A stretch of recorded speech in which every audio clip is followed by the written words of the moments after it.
Staying on topic with NXT at least, which brings us to our first icebreaker question of the show.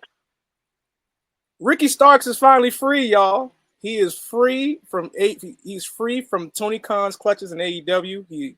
The moment he was announced, I think it was Monday, he was announced that he was officially off of the AEW roster, and that the very next day on Tuesday night, he showed up on the CW network on NXT, joining the WWE, and fans have been talking about it all week. He's going to officially sign his contract Tuesday. So I ask you guys, what are your thoughts about Ricky officially joining the WWE? Who's going first? You, Matt. Go ahead. All right, cool. I would like to take this time to say, because I've been arguing about it all week too. I know you've been paying attention. Still, I know you'll be watching. Look, Jacques Welles is my boy, but he is so dense when it comes to this AEW and WWE shit. It's not even funny. So, what I don't like, and I hear a lot, is, oh, y'all always say AEW is sucks and all this other shit, but then y'all glaze the characters when they get off of AEW and they appear on WWE television. First off, let's keep it a bean. I'm not gonna be asshole, Matt. I'm gonna be realistic as possible, and hopefully y'all will actually pay attention and listen to what's being said. Nobody hates the superstars of AEW. Well, I shouldn't even say superstars. Nobody hates the stars or lack thereof stars in AEW. And when I say that, it's because AEW does not do a great job at making these characters into stars. We've talked about this plenty of fucking times. Why the fuck is Okada being limited to just saying bitch all damn day? He's supposed to be a star. He was a star in Japan. He gets to the fucking States, and now boy only knows one fucking word. Bitch. He's a fucking thought pocket on AEW. And that's their booking. Come on, bro. Ricky Starks, nobody has ever, I am an admin on the Chopper Tears podcast group chat. I'm an admin. So I see and approve and decline a lot of these fucking comments that come on that fucking group, right? So have I ever heard anybody say Ricky Starks was trash? Not one time, bro. I've never heard it. I've never heard anybody say Ricky Starks is trash. They've been saying Ricky Starks should have left AEW since Cody left. Let's be clear. Nobody has trashed Ricky Starks. So him coming to WWE is a fucking blessing because he hasn't been on fucking AEW television since Jesus was on Section 8. I'm sick of this shit, bro. I'm sick of these fucking AEW fans glazing everything that AEW does, bro. Be realistic. The booking is trash. Tony Khan and his booking is trash. For some reason, all that money, and he cannot build fucking stars. He hasn't built the star since Cody Rhodes fucking left. All right, digressions aside, Ricky is in AEW now, man. No, Ricky, he's in NXT. Excuse me, because you were talking about AEW for the last couple of minutes. He's in NXT now. He's part of the WWE brand now. Now that he is here, what do you think the WWE is going to do with a person of his caliber under their banner moving forward? That nigga's the next Adam Cole. He's Adam Cole. He's the Adam Cole of this generation. He's what NXT made Adam Cole years ago before AEW got a hold of him and fucked his career up. Damn. I'm sorry, I did it again. My bad. You lucky. I gotta relax. I'm pretty sure Eric will probably push back on that, but I gotta relax. But I know. Grizzly's gonna push back on that. No. Agree with me. I they understand fucked that. Adam Cole career up. He is not nowhere in the realm of what he was in NXT in AEW right now. That was part of it. Yeah, I mean, listen, we can go on and on till the cows come home about that, but just keeping it current in terms of Ricky being in NXT, I think it's a breath of fresh air, honestly, at least from my position. They got their guy. And we talked about the last week in terms of creatively what the WWE needs to do. Obviously, we're going to talk more in terms of the creative process, in a couple minutes. But as it pertains to Rick, he's a guy that I felt like he should have been here a lot sooner. But now that he is here, he is the kind of person that would basically help the men's division in NXT because as great as Obafemi has been, shout out to him. Um, as good as Obafemi has been, shout out to him, and as good as others have been as well. What's good? What's good? What's good? What's good, Devin? I feel that Nobody got that much patience. It's been 2 years. It's been like a year and a half. Oh my god. but now like with him in NXT, like it kind of does fill a gap that they certainly needed from the men's division because to be honest, like I said earlier on top of the show, the women have been basically been the focal point of the show. I just posted up a picture between Stephanie Vaquer and Julia. Bailey was down there last night with that match that she helped pull a banger, going back to her roots and showing her that, like, showing the world that, listen, no matter where she goes, she still does that. On top of, what the men's mid card is doing, but for the most part, like he is a person that would definitely benefit being down there. And it's a great move not to bring him up to the main roster because it's so glutted right now, and they're already in WrestleMania season, so they got their set lineups in terms of what they want to do. So having him down there is a good start so far. I can't wait to see what happens after that. Kid Ty, what's your quick thoughts about this? Yeah, Man, Bailey got a you fat done ass. you done. I mean, y'all both done said them in different ways. More so you than Matt. Although I do agree with Matt on certain things with a little bit less hostility. Sorry. I think no, it's cool. I mean, it's therapeutic. That's half the reason why we do this. So it's all good. I think that Ricky Starks fits the vibe of NXT more than the current two shows right now, and for him to be in a place where he can be focused on and worked on, it kind of reminds me of like when an NBA draft pick goes to a team that isn't so what's the word?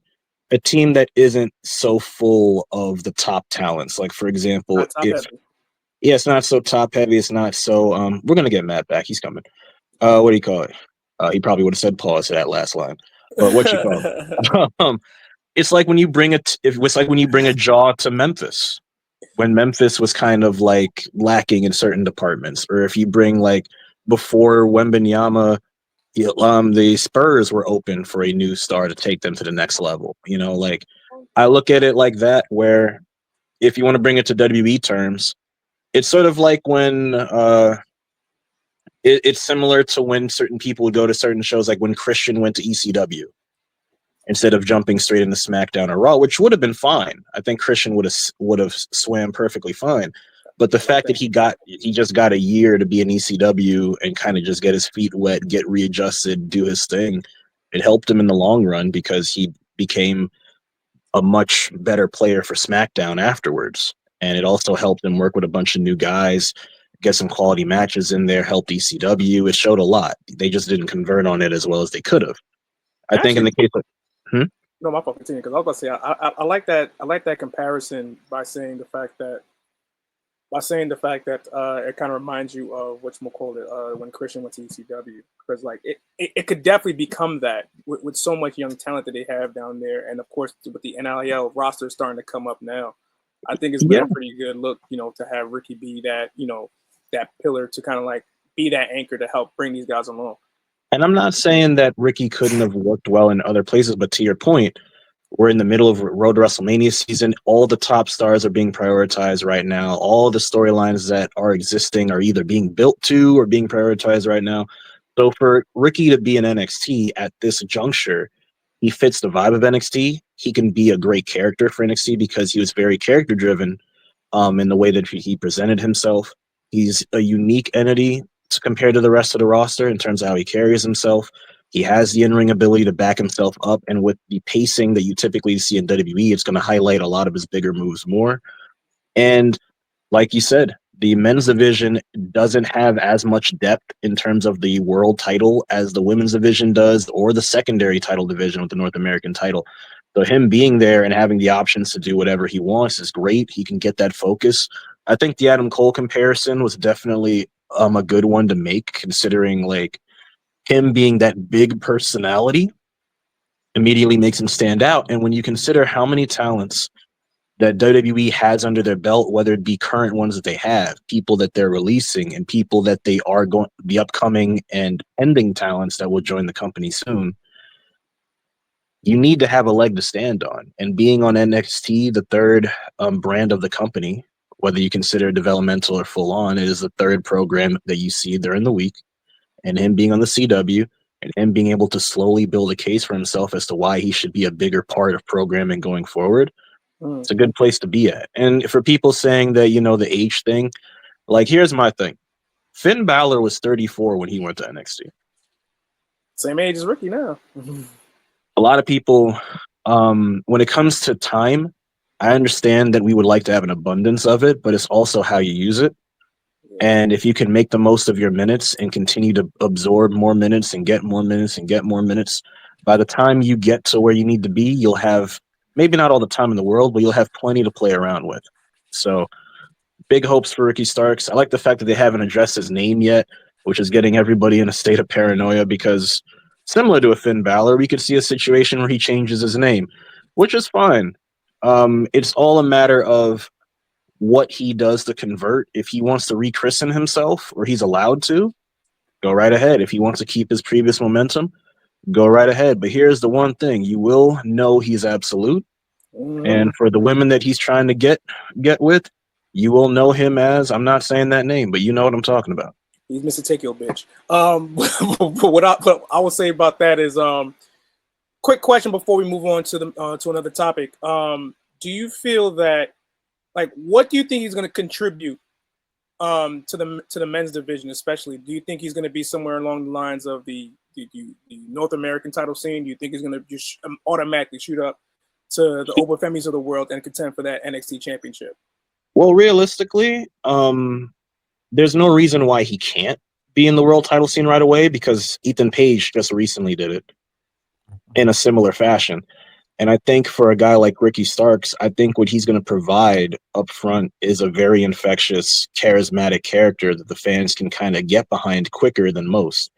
He's very good at, again, presenting himself. He's very good at showing people what he is or what he has to offer in terms of his mic work, in terms of vignettes, in terms of his in-ring, his body language.